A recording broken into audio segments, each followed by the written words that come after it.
Hello বন্ধুরা, আশা করি তোমরা সবাই ভালো আছো, সুস্থ আছো। আমিও ভালো আছি।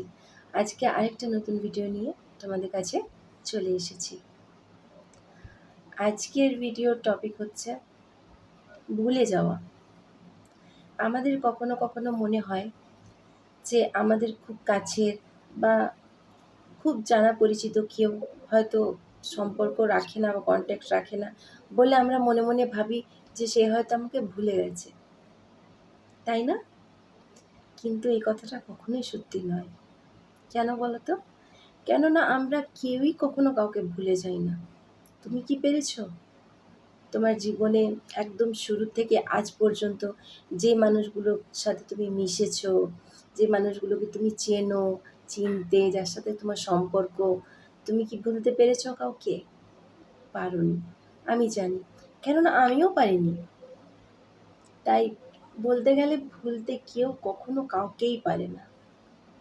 হ্যাঁ, তাহলে ব্যাপারটা কি? কেন কন্ট্যাক্ট নেই বা কেন সে আর আগের মতো তোমার সাথে মিশছে না, তোমাকে সময় দিচ্ছে না, বা হয়তো এখন আর ফোনও করে না, খোঁজ খবর রাখে না, যাওয়া আসা নেই? কিছু তো কারণ একটা থাকবেই। অবশ্যই আছে।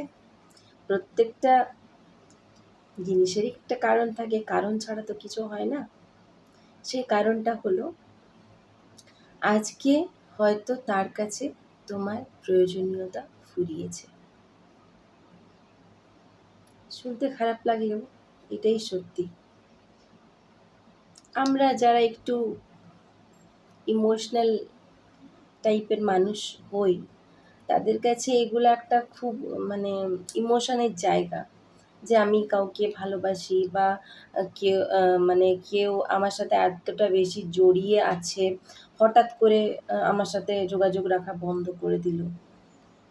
দুঃখ হয়, খারাপ লাগে, কিন্তু এটাই বাস্তব। সবাই তো একরকম ভাবে না, সবাই একরকম ভাবে চলেও না। তাই বলতে পারো যে আজ হয়তো তোমাকে তার প্রয়োজন নেই। যতদিন প্রয়োজন ছিল সে তোমার সাথে সম্পর্ক রেখেছে। আজ প্রয়োজন নেই, তাই সে আর সম্পর্ক রাখতে চায় না। সবটাই প্রয়োজনের উপর নির্ভর করে। আজকালকার দিনে প্রয়োজন ছাড়া কেউ কারোর খোঁজ খবর রাখে না। খেয়াল করে দেখবে, নিজেদের রিলেটিভদের মধ্যেও দেখবে, হয়তো কেউ ফোন করলো অনেকদিন পর, তো হঠাৎ করে তো প্রয়োজনটা তোমার সাথে শেয়ার করতে পারে না। একটু গল্প করার পর, একটু কি কেমন আছো, কি আছো, কি করছো, একটু বলার পরেই সে ঠিক নিজের প্রয়োজনের কথাটা বলবে। তখনই বুঝে যাওয়া উচিত যে প্রয়োজনেই সে তোমার সাথে কথাটা বলছে, প্রয়োজনেই সে তোমাকে মনে করেছে, শুধু তুমি কেমন আছো সেটা জানার জন্য নয়। আজকাল দুনিয়াটাই এরকম স্বার্থপরের, যারা প্রয়োজন ছাড়া, নিজেদের দরকার ছাড়া কারোর খোঁজখবর রাখতে পছন্দ করে না, স্বাচ্ছন্দ্য বোধ করে না। কিছু করার নেই, আমাদেরকে সেই অনুসারেই চলতে হবে। তাহলে এই কথাটা ক্লিয়ার হয়ে গেল আশা করি, যে কেউ কাউকে কখনো ভুলতে পারে না। শুধু মানুষের প্রয়োজনটা ফুরিয়ে যায়, তাই সে যোগাযোগ রাখা বন্ধ করে দেয়, আর কোনো কারণ নেই।